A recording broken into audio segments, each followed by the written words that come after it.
Au gala de remise des prix, ma belle-fille a sifflé, n'ose pas nous embarrasser ce soir. Alors, quand ils ont demandé comment elle avait rencontré mon fils, je leur ai dit la vérité. Je peux encore sentir la soie de sa robe effleurer mon bras alors qu'elle se penchait, son parfum un nuage écœurant de fleurs coûteuses, sa voix un murmure venimeux sur fond d'applaudissements polis et de tintements de verres de champagne. C'était la grande soirée de mon fils Marc. Il recevait le prestigieux prix de l'innovateur de l'année de la ville pour son cabinet d'architecte, l'aboutissement d'une décennie de travail acharné. Un travail dont je savais qu'il avait été bâti sur une base de secrets et de sacrifices, pas seulement les siens, mais les miens et ceux de son défunt père. J'ai juste hoché la tête, mon sourire un masque fragile que j'avais perfectionné au cours des 12 dernières années, la belle-mère dévouée, la veuve discrète et sans prétention d'un professeur respecté, fière d'être une spectatrice silencieuse dans la vie scintillante de son fils. Mais ces mots ce soir-là ont allumé une mèche sur un bâton de dynamite qui était resté dormant dans mon cœur pendant plus d'une décennie. N'ose pas nous embarrasser ce soir. Qu'est-ce qu'elle pouvait bien vouloir dire? Qu'est-ce que j'avais jamais fait d'autre que de me rétrécir pour que son monde paraisse plus grand? De m'effacer dans l'arrière-plan pour que son éclat puisse briller sans opposition? Être la baby-sitter gratuite et pratique, la cuisinière fiable des fêtes, la gardienne des traditions familiales qu'elle n'avait aucun intérêt à maintenir, mais tout intérêt à s'en attribuer le mérite? La salle de bal était une symphonie de succès, une mer de smoking et de robes de créateurs sous la lumière chaude des lustres en cristal. J'ai regardé Marc à la table d'honneur, sa main reposant de manière possessive sur le dos de Tiffany. Il avait l'air si beau, si confiant, un homme qui croyait avoir mérité chaque élément de sa vie parfaite, y compris sa femme parfaite. Et Tiffany, elle jouait son rôle à la perfection, son rire léger et musical, son sourire radieux alors qu'elle réseautait avec l'élite de la ville, un chef-d'œuvre de grâce soigneusement construit. Personne ici ne connaissait la vérité. Personne ne connaissait le coût de ce chef-d'œuvre. Moi, si. Je savais tout. Parce qu'il y a 12 ans, mon mari Georges a payé pour cela. Je suis contente de vous avoir ici. Suivez mon histoire jusqu'à la fin et commentez la ville d'où vous regardez pour que je puisse voir jusqu'où mon histoire a atteint. Le souvenir est aussi vif aujourd'hui qu'il était alors. Georges assis à notre solide bureau en chêne dans son bureau, celui qu'il avait utilisé pour corriger des copies et écrire ses livres d'histoire pendant 30 ans. Son visage était pâle, ses épaules affaissées sous un poids que je ne l'avais jamais vu porter auparavant, pas même lorsqu'il avait fait face à sa propre mortalité avec un diagnostic de cancer. Il venait de revenir d'une réunion, une réunion dont il ne m'avait pas parlé, avec un détective privé. Il a poussé un dossier sur le bureau vers moi. Sa main tremblait légèrement. « Evelyne, nous avons un problème. » Le problème était Tiffany. À l'époque, elle était juste la nouvelle petite amie de Marc, une fille qu'il avait rencontrée quelques mois auparavant, une fille dont il était complètement épris. Il nous avait dit qu'ils s'étaient rencontrés lors d'une vente aux enchères d'art caritative, une histoire qu'elle lui avait apparemment fournie. Elle était consultante artistique indépendante, avait-elle dit, issue d'une bonne famille de l'Est, qui avait récemment déménagé dans notre ville pour se faire un nom. Tout cela semblait si parfait, trop parfait. Le dossier contenait le rapport de l'enquêteur. Georges, un homme de faits et de preuves, avait senti que quelque chose n'allait pas chez elle et avait discrètement enquêté sur ses antécédents. Le rapport était austère. La « bonne famille » était une invention. Elle avait grandi dans un parc de caravanes à 3 villes d'ici. La carrière de consultante artistique était un mensonge soigneusement peaufiné. La vérité était bien plus sombre. Tiffany travaillait comme escorte de luxe depuis l'âge de 19 ans, embauchée par des hommes riches pour de la compagnie et plus encore. Le rapport comprenait des dates, des noms et des déclarations sous serment de 2 anciens clients, dont l'un avait été un collègue de Georges à l'université, ce qui avait fait sonner les premières sonnettes d'alarme pour lui. La partie la plus esséurante était la façon dont elle et Marc s'étaient réellement rencontrés. Ils ne l'avaient pas du tout rencontré lors d'une vente aux enchères caritatives. Ses amis de l'université l'avaient engagé comme une farce cruelle pour son anniversaire, un cadeau surprise pour le garçon sérieux et studieux qui sortait rarement. La farce avait eu l'effet inverse. Marc, un vrai romantique, avait vu au-delà de la transaction. Il était tombé amoureux d'elle, croyant sincèrement à son histoire d'étudiante en art en herbe piégée dans une situation difficile. Je me souviens du silence dans le bureau ce jour-là, brisé seulement par le tic-tac de l'horloge de parquet dans le couloir. Mon cœur s'est brisé pour mon fils, pour sa naïveté, pour la douleur inévitable que cette révélation causerait. « Georges » avais-je murmuré, « que faisons-nous » Georges était un homme d'action discrète. Il avait déjà formulé un plan pour protéger notre fils même, si cela signifiait compromettre ses propres principes. Il organisa une réunion avec Tiffany au bureau d'un avocat. Arthur Fincher, notre plus vieil ami et conseiller juridique, était présent. Georges lui a exposé la situation simplement et sans méchanceté. Il savait qui elle était. Il savait comment elle avait rencontré Marc. Et il lui donnerait 100 000 $ pour qu'elle s'en aille et ne contacte plus jamais notre fils. Il m'a dit plus tard qu'elle n'avait ni pleuré ni argumenté. Elle avait été étonnamment pragmatique. Sa seule négociation a été de demander à Arthur de rédiger un accord de confidentialité nous liant tous, moi, Georges et Arthur, au silence sur son passé. Elle a pris l'argent, et elle a disparu. Pendant 1 an, nous avons pensé que la crise était évitée. Marc avait le cœur brisé, mais il a fini par guérir. Il a terminé ses études, a commencé sa carrière. La vie a continué. Nous ne lui avons jamais dit la vérité. Nous ne pouvions supporter de briser son cœur avec la laideur de cette vérité. Puis, un jour, 1 an plus tard, Tiffany est réapparue. Elle avait utilisé l'argent pour se réinventer complètement. Elle avait une nouvelle garde-robe, un nouvel appartement dans le quartier le plus huppé de la ville, et une nouvelle histoire. Elle a prétendu qu'elle avait été absente pour s'occuper d'une tante malade et qu'elle avait hérité d'une petite fortune. Elle a retrouvé Marc, feignant une rencontre fortuite dans un café. Et mon fils, que son cœur aimant et indulgent soit béni, l'a reprise.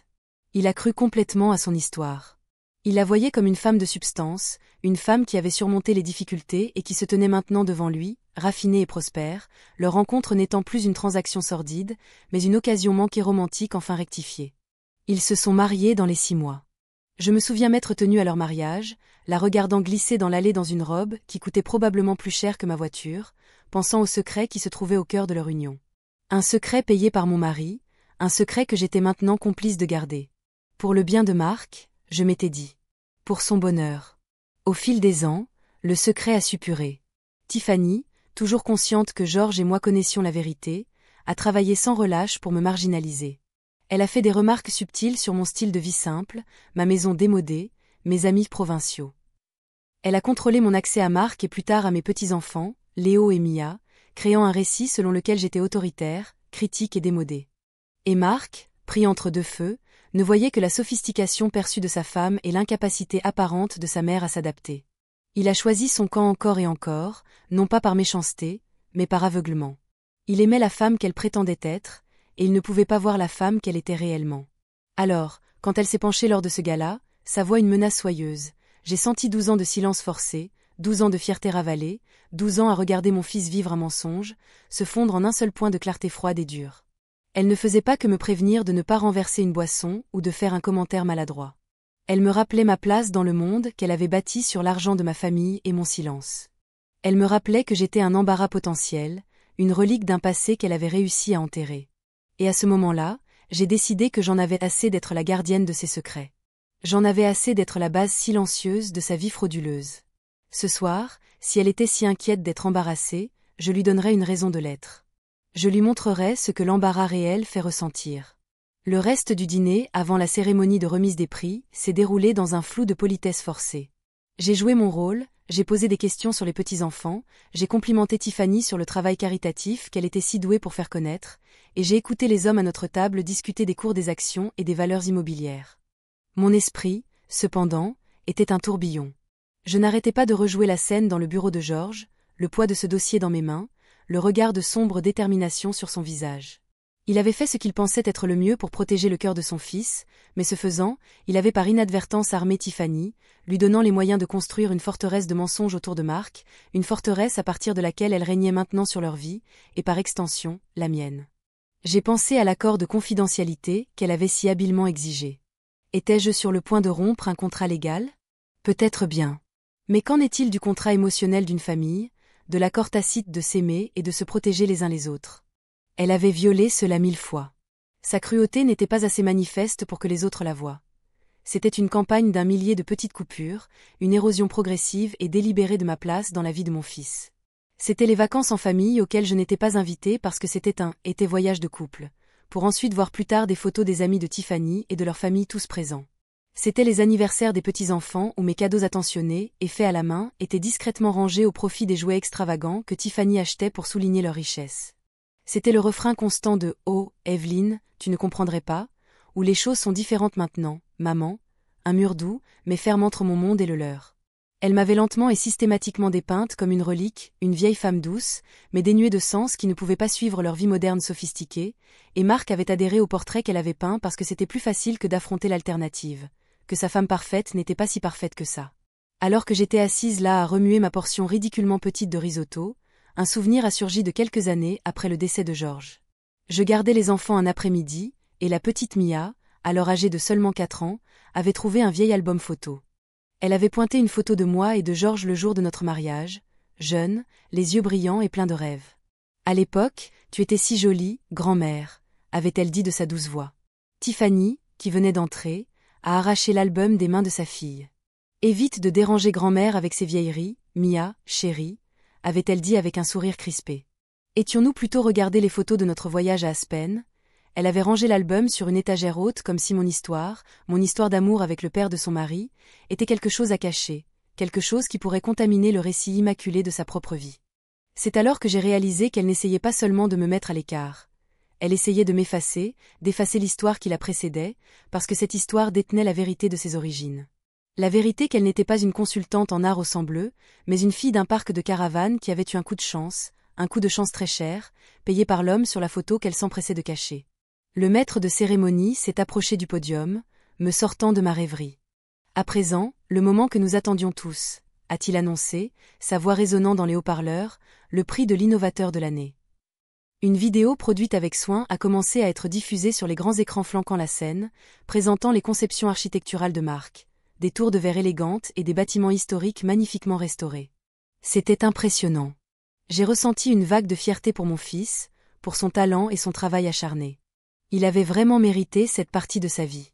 Mais quand la vidéo l'a montré chez lui dans leur manoir minimaliste, riant avec Tiffany et les enfants, la fierté a été teintée par la connaissance du mensonge qui sous-tendait tout cela.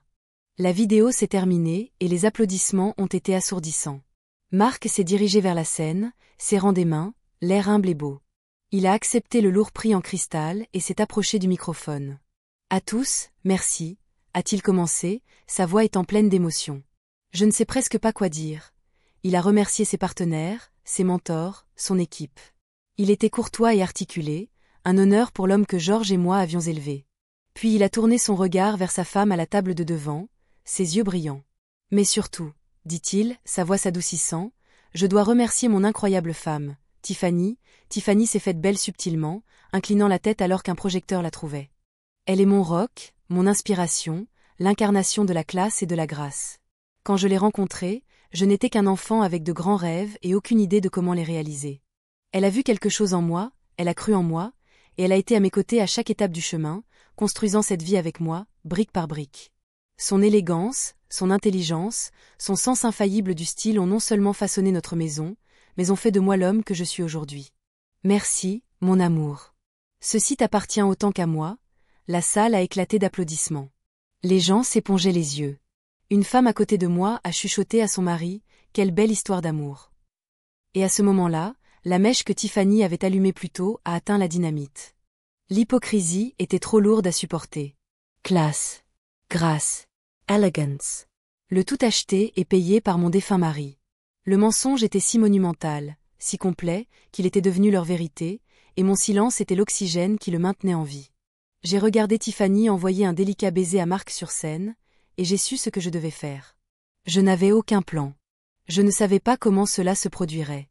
Mais je savais avec une certitude qui s'était installée au fond de moi que ce mensonge prendrait fin ce soir.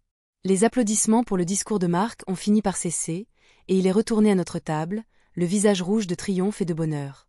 Il a serré mon épaule au passage. « Qu'est-ce que tu en as pensé, maman ?» C'était un discours merveilleux, mon chéri, ai-je dit, ma voix étonnamment stable. Tu as rendu ton père et moi très fiers. Tiffany faisait la cour, acceptant les félicitations d'un flot constant de sympathisants qui venaient à notre table. Tiffany, ma chérie, cette robe est divine, s'est exclamée une femme. Et ce que Marc a dit de toi, si romantique, a roucoulé une autre. Tiffany absorbait les éloges comme une fleur absorbe le soleil, son sourire ne faiblissant jamais. J'ai ressenti un étrange sentiment de détachement, comme si je regardais une pièce de théâtre, une performance bien répétée, où j'étais la seule à savoir que le scénario était une fiction. L'occasion s'est présentée plus tôt que je ne l'avais prévu. Une femme nommée Eleanor Vance, une chroniqueuse mondaine notoire dont la plume avait fait et défait des carrières, s'est approchée de notre table. Son sourire était prédateur, son regard perçant. « Marc, félicitations, un honneur bien mérité », a-t-elle dit avant de tourner son attention vers Tiffany. « Et Tiffany, tu es le sujet de conversation de la ville, comme toujours. Tout le monde est tellement fasciné par votre histoire. Mon histoire? A demandé Tiffany, son sourire se crispant légèrement. Oui, a ronronné Éléanore. Cet incroyable voyage d'une vie tranquille en Nouvelle-Angleterre au sommet de la scène mondaine de notre ville. C'est comme un vrai conte de fées. Mais tu es si discrète sur ton passé, les gens meurent d'envie d'en connaître les détails. Où vous êtes-vous réellement rencontrés tous les deux? J'ai entendu tellement de versions romantiques différentes. La table s'est tue. Tous les yeux se sont tournés vers Tiffany, attendant l'histoire, l'anecdote bien rodée sur la vente aux enchères caritatives qu'elle avait racontée 100 fois auparavant. Elle a ouvert la bouche pour parler, mais pour la première fois de la soirée, j'ai vu une lueur de panique dans ses yeux. Elle m'a jeté un coup d'œil, un avertissement silencieux, un plaidoyer désespéré, et à ce moment-là, j'ai su que le pouvoir avait changé de camp. J'ai pris une lente gorgée d'eau, reposant le verre sur la table avec un doux cliquetis qui a semblé résonner dans le silence soudain. C'est une histoire amusante, en fait, ai-je dit, ma voix calme et claire. Tout le monde s'est tourné vers moi, surpris que je parle. Marc m'a regardé, un peu confus. Le visage de Tiffany s'était figé. Maman, a commencé Marc, un doux avertissement dans le ton. Tout va bien, mon chéri, ai-je dit, en lui tapotant la main. Les gens sont curieux. Ce n'est pas tous les jours qu'une histoire d'amour comme la vôtre se présente. J'ai tourné mon regard directement vers Éléanore Vance, dont les yeux brillaient maintenant d'une joie journalistique. Vous voyez, Marc a toujours été un peu une vieille âme, très sérieux, très concentré, même à l'université. Il n'avait pas beaucoup de temps pour les habituelles frivolités universitaires. Ses amis pensaient qu'il avait besoin de se détendre un peu. J'ai fait une pause, laissant l'anticipation monter. Je pouvais sentir le regard de Tiffany me brûler, mais je ne l'ai pas regardé. J'ai gardé les yeux sur Éléanore. Alors, pour son 21e anniversaire, ses amis ont décidé de lui engager une accompagnatrice professionnelle pour la soirée. Une jeune femme pour lui faire passer un bon moment. Le halètement de la femme à côté de moi était audible. Le cliquetis d'une fourchette tombant ailleurs sur la table a brisé le silence envoûté. Le visage de Marc était un masque de totale confusion. « Maman, de quoi parles-tu » a-t-il murmuré. « Je raconte l'histoire de votre rencontre avec Tiffany, mon chéri, » ai-je dit doucement. Ou du moins, comment vous vous êtes vraiment rencontrés. Tiffany n'était pas consultante en art à l'époque, bien sûr. Elle était la jeune femme qu'ils avaient engagée. Le silence qui a suivi était absolu et profond. C'était un vide qui a aspiré tout l'air et les bavardages polis de notre coin de la salle de bal. La mâchoire d'Éléanore Vance était littéralement tombée. Son stylo était suspendu au-dessus de son carnet, oublié. Pour la première fois depuis 12 ans, Tiffany était sans voix. Son visage s'était vidé de toute couleur, laissant une toile blanche fantomatique où son maquillage parfaitement appliqué ressortait en relief saisissant. Elle ressemblait à une poupée de porcelaine qui s'était fissurée en deux. Marc me fixa, son front plissé d'incrédulité en un V profond. « Ce n'est pas vrai, dit-il d'une voix rauque et basse. Maman, c'est horrible à dire. Nous nous sommes rencontrés lors du vernissage de la nouvelle exposition. Tu le sais. Est-ce que je le sais, Marc? Demandai-je doucement, mon regard inébranlable. Est-ce Tiffany qui t'a dit ça? Je me suis finalement tournée vers ma belle-fille. Elle me fixait avec une haine pure et simple. Son monde soigneusement construit s'écroulait, et j'étais celle qui tenait le marteau. Dis-leur, Tiffany, dis-je, ma voix toujours calme mais portant dans la table soudainement silencieuse. Raconte-leur la vraie histoire. Raconte-leur les 100 000 $ que mon mari t'a versés pour disparaître de la vie de notre fils. Raconte-leur l'accord de confidentialité que notre avocat a rédigé pour acheter notre silence.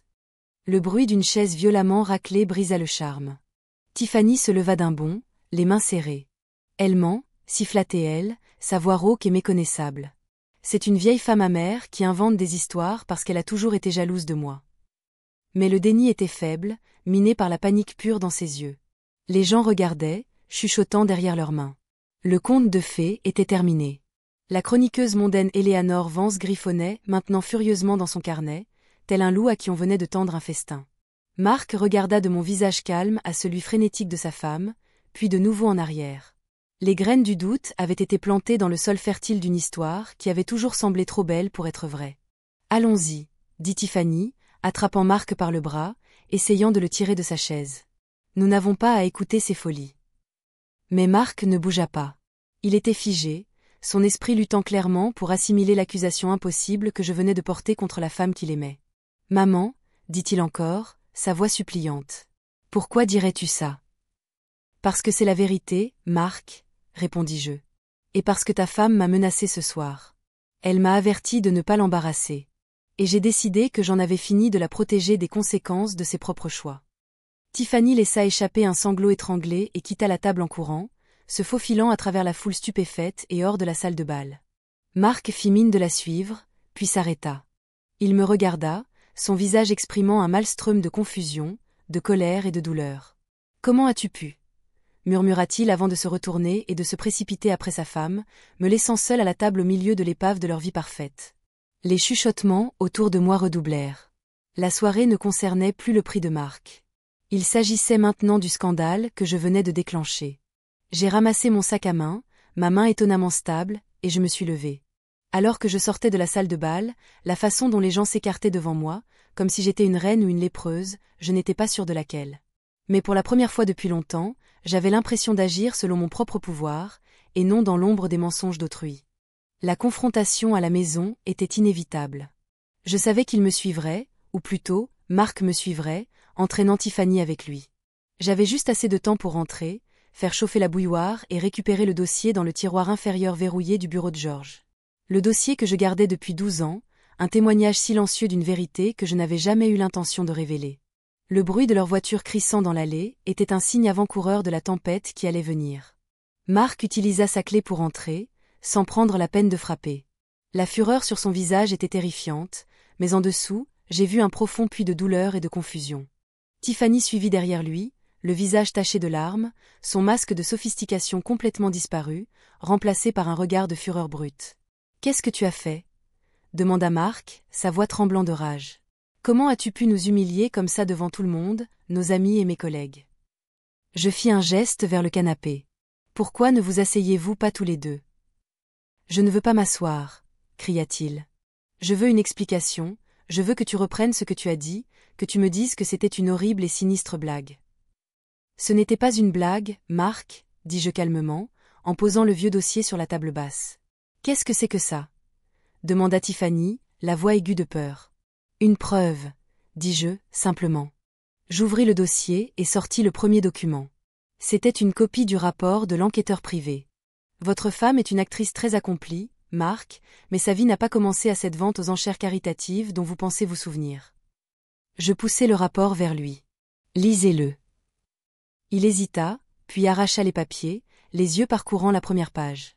La couleur s'échappa de son visage alors qu'il lisait sa véritable éducation, son vrai nom, sa vraie profession avant qu'elle ne le rencontre. Il s'effondra sur le canapé, comme si ses jambes ne pouvaient plus le soutenir. « C'est insensé, » murmura-t-il, mais sa voix manquait de conviction. « Ce sont des mensonges, » hurla Tiffany, se jetant sur les papiers. « Vous avez engagé un charlatan pour déterrer de la saleté et inventer une histoire. » « Vraiment » demandai-je, replongeant dans le dossier. Je sortis le deuxième document. « Alors, peut-être pouvez-vous expliquer ceci. » C'était une copie du chèque de caissier de 100 000 $ provenant du compte personnel de Georges, fait au nom légal de Tiffany, celui du rapport de l'enquêteur, pas celui qu'elle utilisait maintenant. Et y était joint l'accord qu'elle avait signé au bureau d'Arthur Fincher, un accord de confidentialité par lequel elle acceptait l'argent en échange de la cessation de tout contact avec Mark Bradley. Je tendis les papiers à Marc. Ses mains tremblaient lorsqu'il les prit. Il fixa la signature au bas de la page, la signature de sa femme, un gribouillis flamboyant qu'il avait vu sur d'innombrables documents auparavant. « Ça ne peut pas être réel » murmura-t-il, en regardant Tiffany, les yeux la suppliant de le nier, d'offrir une explication plausible. Mais elle n'en avait aucune. Son visage se plissa, et pour la première fois, je vis la fille acculée du parc de Caravane, pas la mondaine Polly. « Il m'a forcé » sanglota-t-elle. « Ton père, il m'a menacé, il m'a fait chanter. » « Georges n'a jamais menacé personne de sa vie, » dis-je, ma voix froide comme la glace. « Il vous a offert une issue. Il vous a payé pour laisser notre fils tranquille parce qu'il voulait le protéger contre le fait d'être blessé. Mais vous n'êtes pas resté loin, n'est-ce pas, Tiffany ? Vous avez pris son argent, vous vous êtes réinventé et vous êtes revenu pour terminer le travail. Vous lui avez menti depuis le tout début. » Marc leva les yeux des papiers, son visage une mosaïque brisée de trahison. « Tu as pris de l'argent à mon père pour me quitter ?» demanda-t-il, la voix creuse. La question flottait dans l'air, comme un glas pour leur mariage. « Il ne nous comprenait pas, » pleura Tiffany. « Je t'aimais, Marc, je t'ai toujours aimé. »« Vraiment » demanda-t-il, la colère revenant, une colère froide et morte maintenant. M'aimais-tu quand tu as menti sur qui tu étais? M'aimais-tu quand tu as menti sur la façon dont nous nous sommes rencontrés? M'aimais-tu quand tu as pris l'argent de mon père et construit toute cette vie, tout ce mariage, sur une base de tromperie? Elle ne pouvait pas répondre, elle se tenait juste là en pleurant, sa robe coûteuse ressemblant à un costume sur une actrice déshonorée. Et toi, dit Marc, se tournant vers moi, sa voix remplie d'une autre sorte de douleur. Tu savais. Tu savais tout ce temps, et tu n'as jamais dit un mot. Tu m'as laissé l'épouser. Tu m'as laissé construire une vie avec elle, tu m'as regardé élever des enfants avec elle, tout en sachant que c'était un mensonge. L'accusation me frappa plus fort que sa colère. Je l'ai fait pour te protéger, Marc, dis-je, ma propre voix se brisant. Ton père et moi, nous avons pris cette décision. Nous pensions que te dire la vérité te détruirait. Alors nous avons gardé le secret, en espérant que tu trouverais le bonheur. Nous avions tort. Il secoua la tête, enfouissant son visage dans ses mains. Toute ma vie, mon mariage, tout a été un mensonge. La pièce était lourde de la puanteur des illusions brisées. Les sanglots de Tiffany étaient le seul son. Sors, dit Marc finalement, la voix étouffée par ses mains. Quoi? Murmura Tiffany. Sors, répéta-t-il, la regardant, les yeux rougis et vides. Je veux que tu sortes de cette maison ce soir. Marc, tu ne peux pas, implora-t-elle. Où irai-je? Je m'en fiche, dit-il, se levant, sa voix gagnant une force terrifiante. Retourne d'où tu viens avant que tu ne décides de ruiner ma vie. Sors juste. Il se dirigea vers la porte d'entrée et la tint ouverte, une invitation et un jugement final. Tiffany le fixa pendant un long moment, puis son expression se durcit. Les larmes cessèrent, et le regard familier de calcul froid revint. Tu vas regretter ça, dit-elle, sa voix basse et venimeuse. Je vais tout te prendre.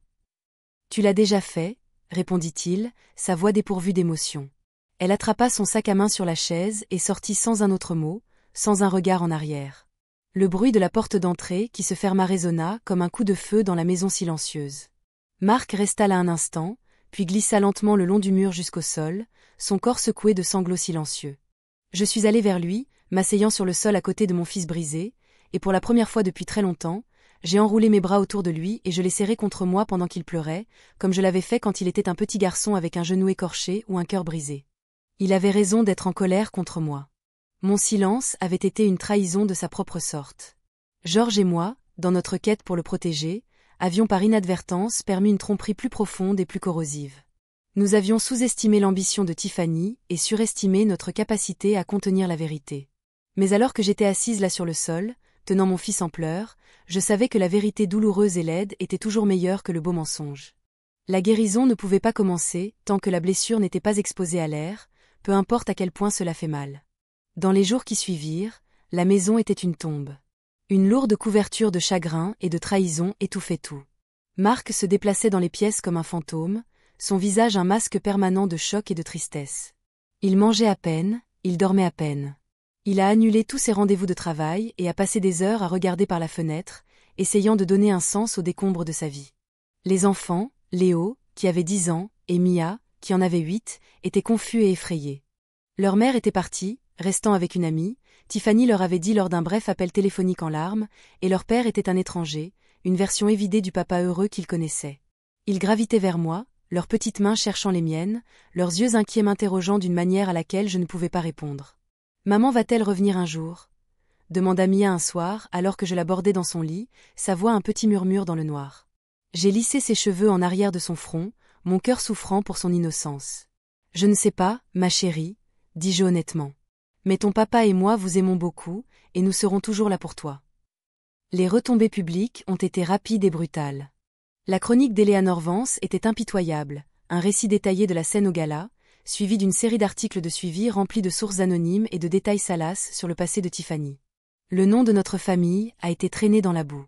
L'histoire d'amour de conte de fées est devenue un conte édifiant de tromperie et d'ascension sociale. Le téléphone de Marc sonnait constamment avec des appels d'amis, de partenaires commerciaux et de journalistes. Il n'a répondu à aucun d'eux. Il s'était tellement retiré en lui-même, j'avais peur qu'il ne retrouve jamais son chemin. Un après-midi, Arthur Fincher, l'avocat de notre famille et le plus vieil ami de Georges, est venu à la maison. Il nous a trouvés dans le salon, Marc fixant bêtement une télévision qui n'était pas allumée, et moi faisant semblant de lire un livre. Marc, dit Arthur, sa voix douce mais ferme, nous devons parler. Marc ne répondit pas. Arthur prit une chaise et s'assit en face de lui. Je sais que c'est incroyablement difficile, mon garçon, mais tu ne peux pas simplement te fermer.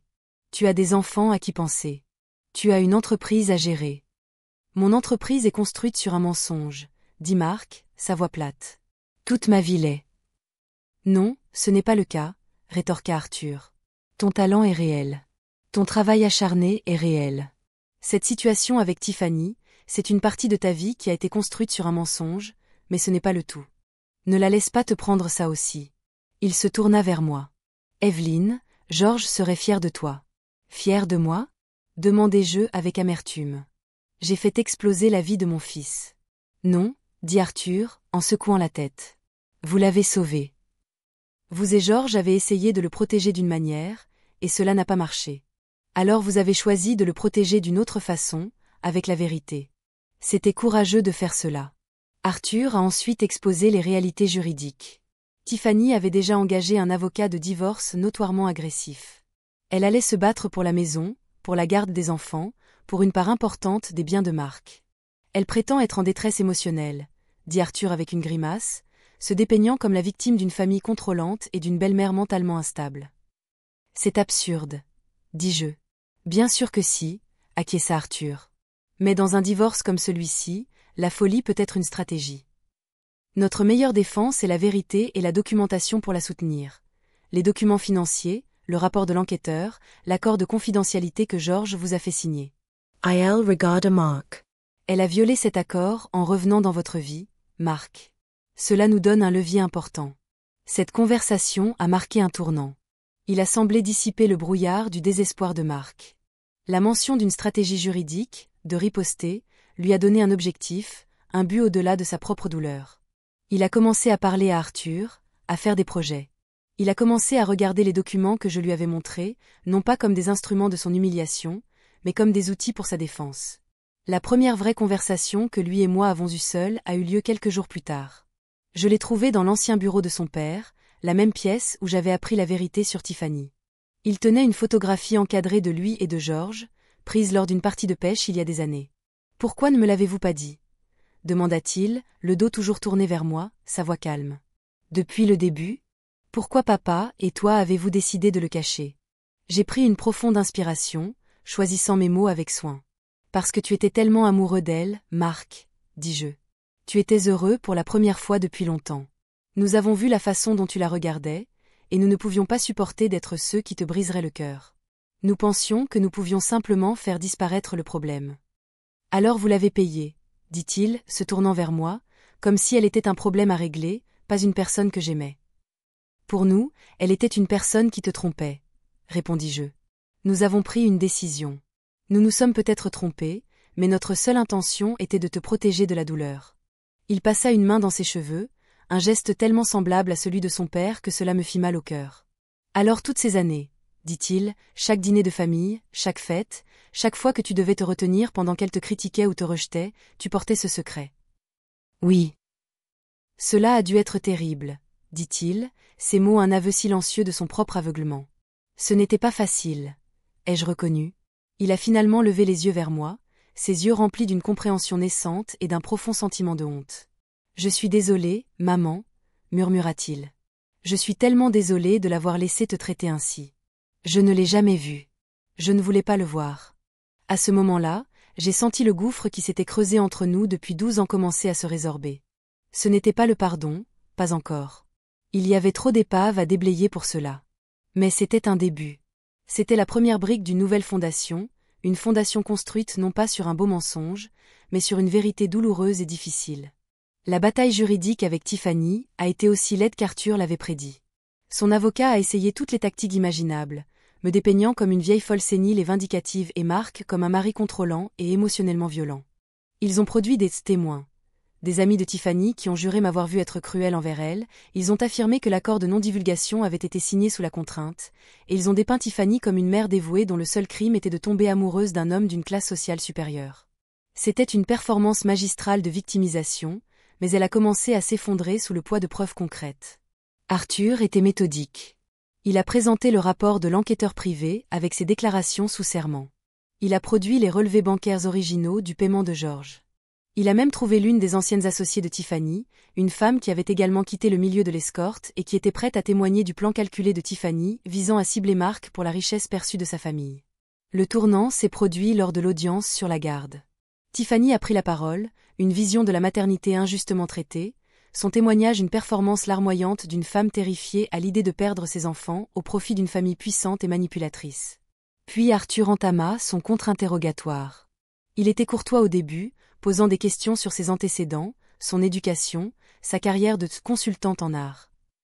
Il la laissa construire son propre récit, puis il commença lentement à le démanteler. « Madame Bradley, vous avez témoigné avoir rencontré votre mari lors d'un vernissage de galerie, est-ce correct ? » « Oui, » dit-elle en tamponnant ses yeux avec un mouchoir. « Et vous étiez présente en tant que consultante en art indépendante. » « Oui, je conseillais un client sur un achat potentiel. » « Pouvez-vous nous donner le nom de ce client ? » Elle hésita. « Je suis désolée, secret professionnel. »« Je vois, » dit Arthur, prenant note. « Et avant d'être consultante en art, que faisiez-vous pour gagner votre vie ? » « J'ai occupé divers emplois, surtout du travail temporaire. » « Est-il vrai, madame Bradley, qu'un de ces emplois temporaires était auprès d'une agence appelée Velvet Compagnon ? » Le visage de Tiffany devint livide. Le nom flottait dans l'air, telle une fléchette empoisonnée. « Je ne sais pas de quoi vous parlez. »« Vous ne savez pas ?» insista Arthur. « Parce que nous avons une déclaration sous serment du propriétaire de l'agence confirmant votre emploi de 2008 à 2010. Nous avons aussi une déclaration de M. Henderson confirmant qu'il vous a engagé par l'intermédiaire de cette agence pour assister à une fête d'anniversaire pour mon client, M. Mark Bradley, en mars 2010. » La salle d'audience était silencieuse. Tiffany fixa Arthur, son masque de calme se brisant en 1000 morceaux. « Il ment » balbutia-t-elle. « Ils mentent tous. » Mais c'était trop tard. L'édifice soigneusement construit de sa vie s'était effondré sous le poids de la vérité. Le juge a accordé à Mark la garde exclusive des enfants, avec un droit de visite supervisé pour Tiffany. Le règlement financier était bien inférieur à ses exigences. La maison devait être vendue et le produit partagé, mais mon nom et celui de George ont été exonérés de tout acte répréhensible. Le récit de la belle-mère vengeresse a été remplacé par la réalité d'une famille essayant de protéger son fils. La vie a lentement commencé à retrouver une nouvelle normalité. Mark a vendu le manoir minimaliste, un endroit qui avait toujours ressemblé davantage à une salle d'exposition qu'à une maison, et a acheté une maison plus petite et plus confortable dans un quartier calme et familial non loin de chez moi. Les enfants ont prospéré loin de la tension et de l'artifice de leur ancienne vie. Léo a rejoint le club de robotique de l'école, et Mia a découvert une passion pour les cours de peinture que leur grand-mère payait avec joie. Ma relation avec Mark s'est reconstruite pièce par pièce, douloureusement. Nous avons parlé plus que nous ne l'avions fait depuis une décennie, de son père, de son enfance, de l'avenir. Il a commencé à me voir non pas comme une obligation ou un problème, mais comme une source de stabilité et d'amour inconditionnel. Il s'est souvent excusé pour ses années d'aveuglement, et chaque fois je lui disais la même chose, nous allons de l'avant maintenant. C'est ce qui compte. Un samedi après-midi, environ 1 an après le gala, j'étais dans mon jardin, les mains heureusement couvertes de terre, quand Mark et les enfants sont arrivés avec une grande boîte plate. « Qu'est-ce que c'est ?» demandai-je, essuyant mes mains sur mon tablier. « C'est pour toi, grand-mère, » dit Mia, les yeux brillants. Ils m'ont aidé à l'ouvrir. À l'intérieur, il y avait un rendu architectural magnifiquement encadré d'un petit bâtiment élégant. « C'est un centre d'art communautaire, » expliqua Mark, la voix remplie d'une fierté tranquille. « J'ai travaillé sur la conception en tant que projet pro bono pour la ville. Et j'espérais, hésita-t-il, j'espérais que vous nous laisseriez l'appeler le Centre des Arts Evelyn Bradley. » Les larmes me montèrent aux yeux. J'en restai sans voix. Pendant si longtemps, je m'étais sentie invisible, mon identité absorbée par mon rôle d'épouse et de mère, puis diminuée davantage par l'ambition de ma belle-fille. Avoir mon nom, mon être, honoré d'une manière aussi publique et permanente, était un cadeau que je n'aurais jamais pu imaginer. « C'est parfait », réussis-je finalement à dire, serrant fort mon fils et mes petits-enfants dans mes bras. Absolument parfait. Quelques mois plus tard, j'assistais à la cérémonie d'inauguration du centre. C'était une belle journée ensoleillée. Mark a prononcé un discours, mais cette fois, c'était différent. Il a parlé de communauté, de don de soi, et de l'importance de l'honnêteté et de l'intégrité. Il a parlé de l'héritage de son père, puis il a parlé de moi. Ce centre porte le nom de ma mère, dit-il, son regard trouvant le mien dans la foule, une femme d'une force incroyable et d'une dignité tranquille, une femme qui m'a appris que les plus belles structures sont construites sur une base de vérité. Alors que je me tenais là, écoutant les applaudissements, entouré de ma famille et de mes amis, j'ai pensé au voyage qui m'avait amené à ce moment. La douleur, la trahison, l'humiliation publique, tout cela avait été un creuset, un feu qui avait brûlé les mensonges et laissé derrière lui quelque chose de plus fort, quelque chose de réel. La tentative désespérée de Tiffany d'assurer son avenir en effaçant mon passé avait eu l'effet inverse de façon spectaculaire. Finalement, elle était celle qui a été effacée, laissée avec rien d'autre que l'argent qu'elle avait valorisé plus que tout. Et j'étais celle qui a été laissée avec le véritable héritage. Une famille aimante, un nom respecté et un avenir plein de sens. Alors que la cérémonie touchait à sa fin, une jeune reporter s'est approchée de moi. « Madame Bradley, dit-elle, votre histoire est tellement inspirante. Après tout ce que vous avez traversé, que ressentez-vous d'être ici aujourd'hui ?» J'ai regardé le panneau qui ornerait bientôt l'entrée du nouveau bâtiment, le Centre Evelyn Bradley pour les arts, et j'ai souri, un sourire sincère qui atteignait mes yeux. On dirait, dis-je, la vérité. Le chapitre final de cette longue saga est arrivé d'une manière à laquelle je ne m'attendais pas. Environ 2 ans après la finalisation du divorce, je prenais un café avec Arthur, qui était resté un ami proche et un confident. Il a fait glisser une coupure de journal vers moi sur la table. « Je pensais que cela pourrait vous intéresser, » dit-il. L'article provenait d'une page mondaine d'une petite communauté huppée en Floride. Il montrait une photo d'un couple nouvellement fiancé. L'homme était riche et beaucoup plus âgé. La femme était Tiffany, souriant de son sourire éclatant et étudié. La légende mentionnait son mariage à venir et la décrivait comme une philanthrope et ancienne consultante en art. Elle avait recommencé, s'était réinventée, avait trouvé un autre homme riche à qui s'attacher. J'ai regardé sa photo, si parfaitement posée, et je n'ai rien ressenti. Pas de colère, pas d'amertume, pas même un sentiment de justification. Juste un sentiment tranquille de détachement. Elle était un personnage dans un livre que j'avais fini de lire il y a longtemps. Son histoire n'avait plus aucun pouvoir sur la mienne. Ma vie était pleine et riche. J'étais occupée avec le centre d'art, mes petits-enfants, mes amis. J'avais même commencé à prendre un cours de poterie, quelque chose que j'avais toujours voulu faire mais pour lequel je n'avais jamais eu le temps. Ma relation avec Marc était meilleure qu'elle ne l'avait jamais été, construite sur une base d'honnêteté et de respect mutuel. Il avait changé, était devenu un meilleur père, un fils plus attentionné, libéré de la pression de maintenir une vie qui n'avait jamais été vraiment la sienne. Parfois, la nuit, je m'asseyais dans ma maison tranquille et je pensais à Georges. Il me manquait terriblement, mais je ne me sentais plus seule. Je sentais sa présence dans l'intégrité de Marc, dans le talent artistique de Mia, dans la nature réfléchie de Léo, et dans la force qu'il savait que je possédais depuis le début. Un soir, alors que je fermais le centre d'art pour la nuit, Mia, qui était maintenant adolescente et faisait du bénévolat 2 fois par semaine, m'aidait à balayer. « Grand-maman, » dit-elle en s'arrêtant avec son balai, « penses-tu parfois à elle ?» Je savais à qui elle faisait référence. « Parfois, » ai-je admis. « La détestes-tu » demanda-t-elle, son jeune visage grave. J'ai réfléchi un instant avant de répondre. « Non, je ne la déteste pas, Mia. J'ai pitié d'elle. Elle a dépensé tellement d'énergie à construire une vie basée sur ce qu'elle pensait que les autres voulaient que je ne pense pas qu'elle ait jamais compris qui elle est vraiment. » Mia hocha la tête, digérant cela. « Je suis contente que tu sois ma grand-maman, » dit-elle soudainement, me serrant fort dans ses bras. « Je suis contente que tu sois ma petite fille, » répondis-je, la serrant contre moi. Ce soir-là, alors que je rentrais chez moi, j'ai pensé aux mots que Tiffany m'avait murmurés au gala, « N'ose pas nous embarrasser ce soir. » En fin de compte, sa plus grande peur s'était réalisée. Elle avait été embarrassée, humiliée, dépouillée de son identité frauduleuse. Mais dans le processus, quelque chose d'inattendu s'était produit. Je m'étais déembarrassée moi-même. J'étais sortie de l'ombre à laquelle elle m'avait confinée et j'avais récupéré ma propre histoire, ma propre voix, mon propre nom. La vérité avait été une arme douloureuse et destructrice, mais elle avait aussi été créatrice. Elle avait détruit un mariage construit sur des mensonges, mais elle avait créé l'opportunité pour une famille de se reconstruire sur une base d'honnêteté. Elle avait démoli une façade, mais elle avait révélé la structure authentique et magnifique qui se trouvait en dessous. Et alors que je me garais dans l'allée de la maison qui était sans équivoque la mienne, j'ai ressenti un profond sentiment de paix. Le monde était calme. Les étoiles brillaient, et j'étais enfin libre. Maintenant, je suis curieuse de vous, qui écoutez mon histoire. Que ferais-tu si tu étais à ma place? Avez-vous déjà vécu une chose similaire? Commentez juste en dessous. Et en attendant, Je laisse sur l'écran final 2 autres histoires qui sont les favorites de la chaîne, et elles vont définitivement vous surprendre. Merci d'avoir regardé jusqu'à la fin.